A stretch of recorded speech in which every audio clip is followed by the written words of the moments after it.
Putin y la montaña multipolar mágica. La 20ª reunión anual de Valdai, celebrada del 2 al 5 de octubre de 2023 en un hotel situado en las magníficas alturas de Krasnaya Poliana, al noroeste del pintoresco centro turístico de Sochi, recordaba la montaña mágica de Thomas Mann.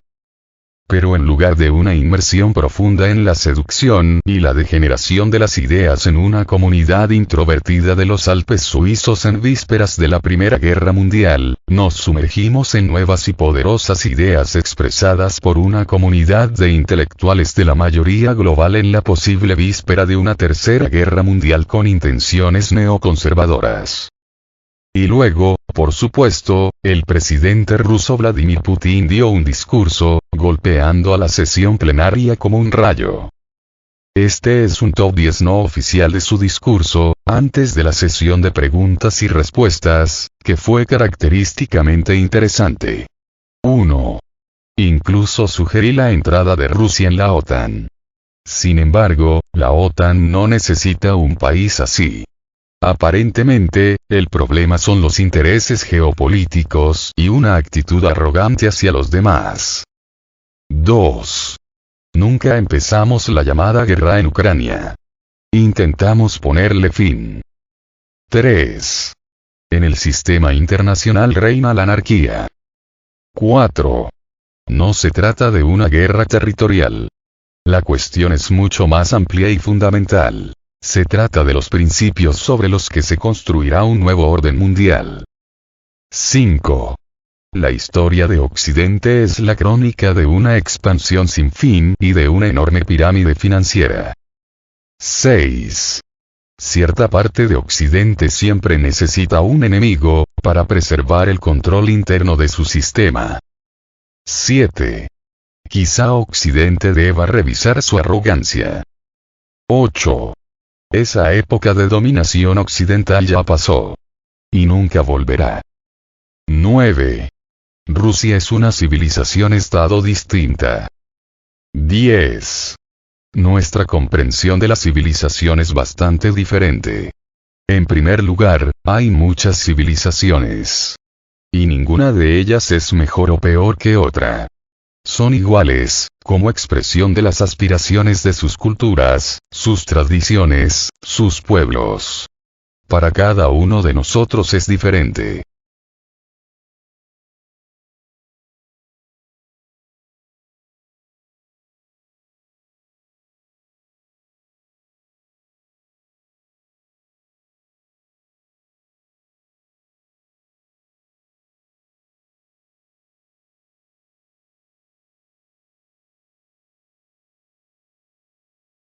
En el camino hacia la multipolaridad asincrónica. El tema de Valdai 2023 fue, muy apropiadamente, multipolaridad justa. Los ejes clave de discusión se presentaron en el informe provocativo y detallado del Club de Debates. Es como si el informe hubiera preparado el escenario para el discurso de Putin y sus respuestas cuidadosamente elaboradas a las preguntas del plenario. El concepto de multipolaridad en el espacio ruso fue articulado por primera vez por el fallecido Yevgeny Primakov, un gran político ruso, a mediados de los años 90. Ahora, el camino hacia la multipolaridad se basa en el concepto de paciencia estratégica del ministro de Asuntos Exteriores, Sergei Lavrov.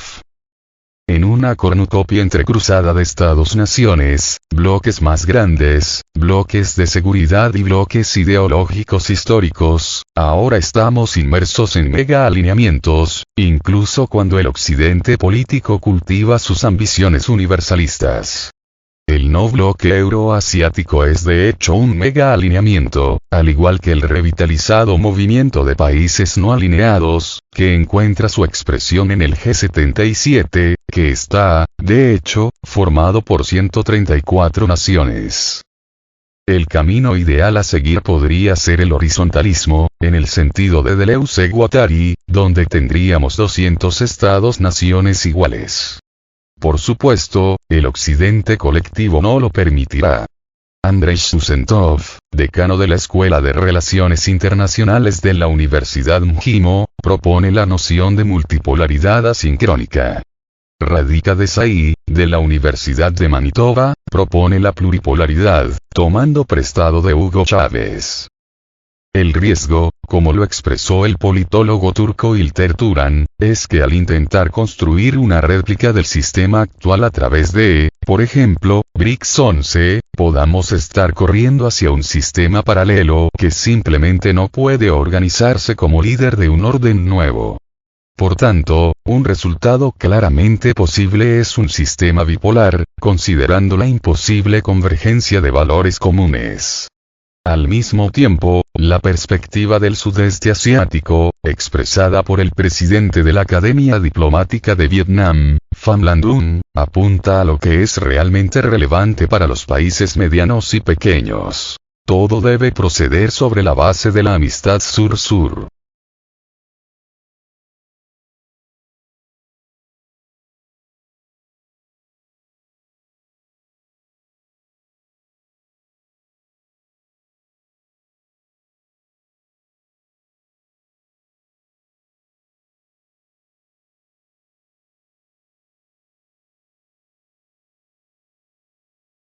El Banco BRICS. Es complicado. En uno de los paneles claves sobre los BRICS como prototipo de una nueva arquitectura internacional, la estrella del espectáculo fue el economista brasileño Paulo Nogueira Batista Jr., quien aprovechó su vasta experiencia anterior en el Fondo Monetario Internacional, FMI, y como vicepresidente del nuevo Banco de Desarrollo, NBD, el Banco del BRICS, para una presentación realista.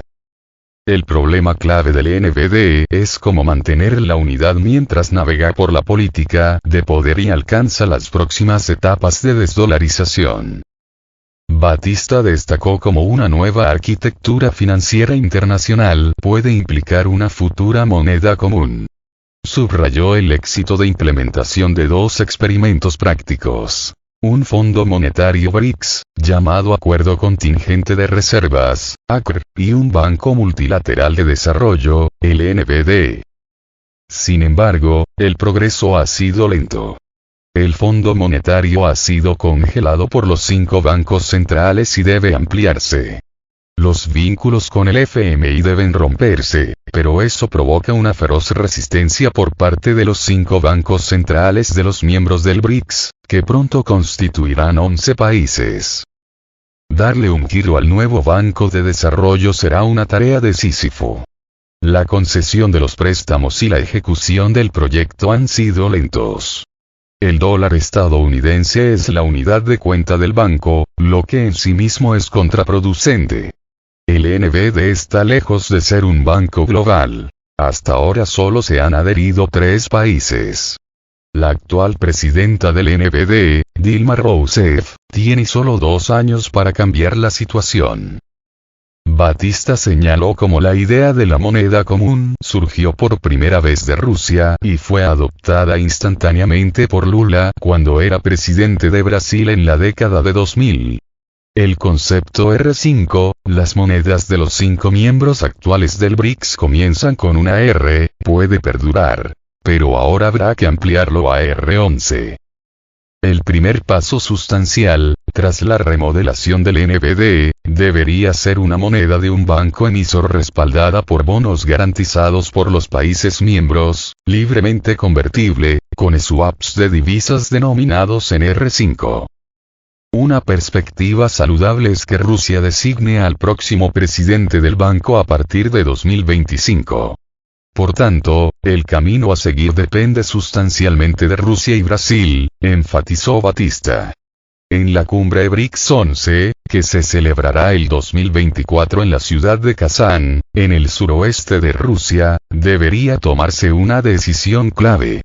Y durante la presidencia brasileña de los BRICS en 2025, deberían anunciarse los primeros pasos prácticos.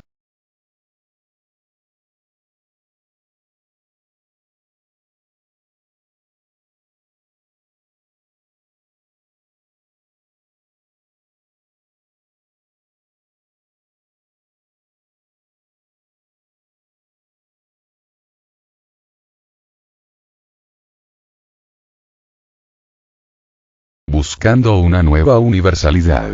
Casi todos los paneles en Valdai se centraron en cómo desarrollar un sistema alternativo, pero los dos temas principales fueron inevitablemente la falta de democracia en las instituciones internacionales actuales y el uso del dólar estadounidense como arma. Batista observó correctamente cómo los propios Estados Unidos son el principal enemigo del dólar cuando lo utiliza como arma. En la sesión de preguntas y respuestas, Putin abordó la cuestión clave de los corredores económicos.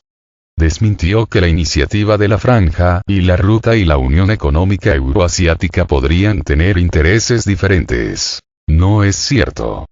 Son armoniosos y se complementan. Esto se refleja en cómo están orientados a garantizar nuevas rutas logísticas y cadenas industriales, y todo esto se complementa por el sector productivo real. De cara al futuro, existe una necesidad apremiante de crear una nueva terminología para esta nueva universalidad emergente, incluso cuando las naciones continúan comportándose en la mayoría de los casos siguiendo intereses nacionales. Lo que está claro es que la universalidad del occidente colectivo ya no es válida. Un notable panel sobre la civilización rusa a lo largo de los siglos mostró cómo la noción de universalidad realmente entró en la civilización occidental a través de San Pablo después de su momento en Damasco, mientras que la noción india de equilibrio incorporada en los Upanishads sería mucho más apropiada. Aún así, ahora estamos en un acalorado debate sobre la noción de Estado-civilización, tal como la configuran principalmente India y China, Rusia e Irán.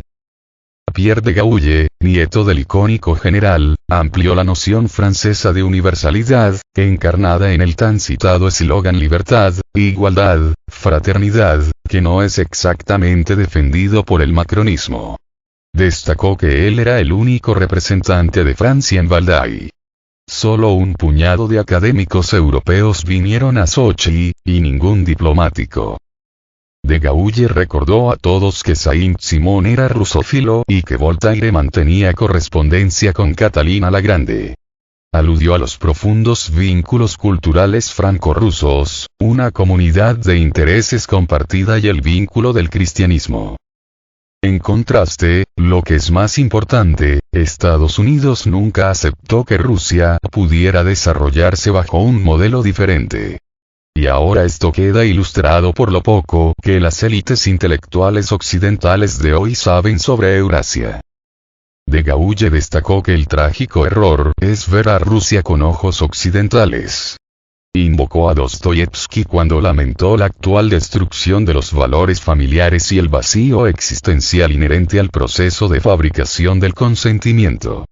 Se comprometió a luchar por la independencia, como su abuelo, bajo el sello de la fe, la familia y el honor, y subrayó que hay que repensar Europa, invitando a los que se benefician de la guerra a venir a Rusia.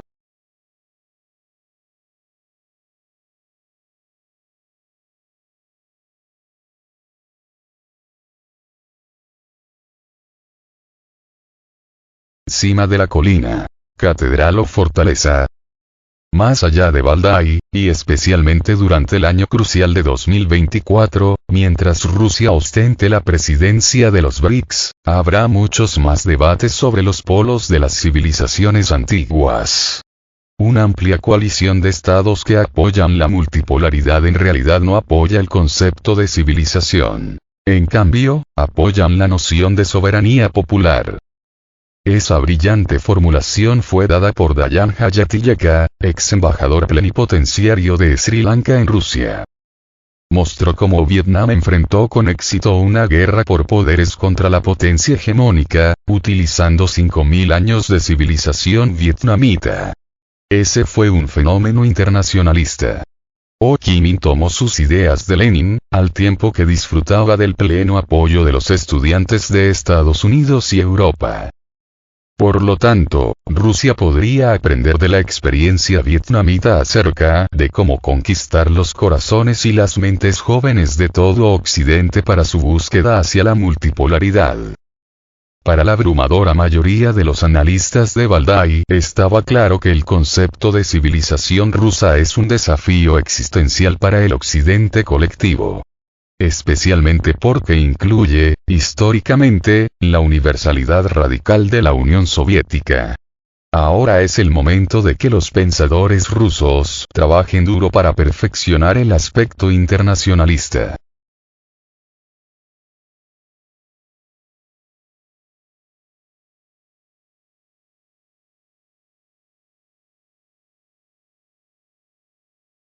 A Alexander Prokhanov se le ocurrió otra formulación sorprendente.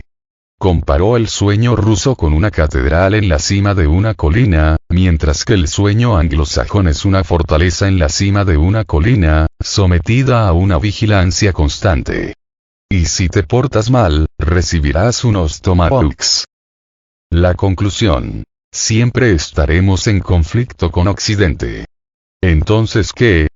Como hablé extraoficialmente con el gran maestro Sergei Karaganov, uno de los fundadores de Valdai, el futuro está en el este.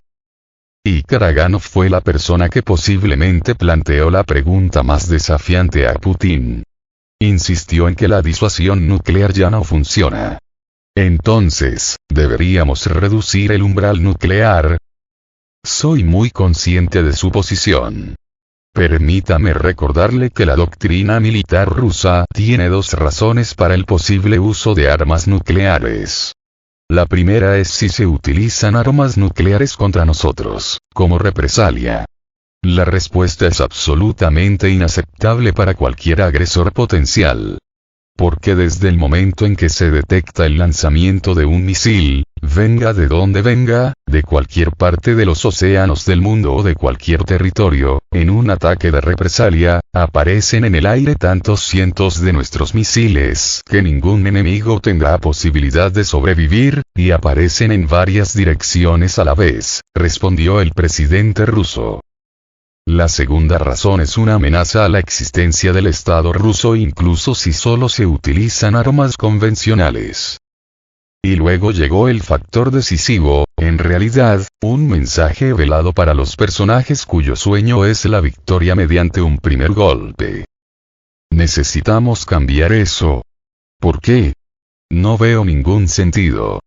No existe ninguna situación en la que algo pueda amenazar la existencia del Estado ruso. Ninguna persona en su sano juicio consideraría el uso de armas nucleares contra Rusia, concluyó Vladimir Putin.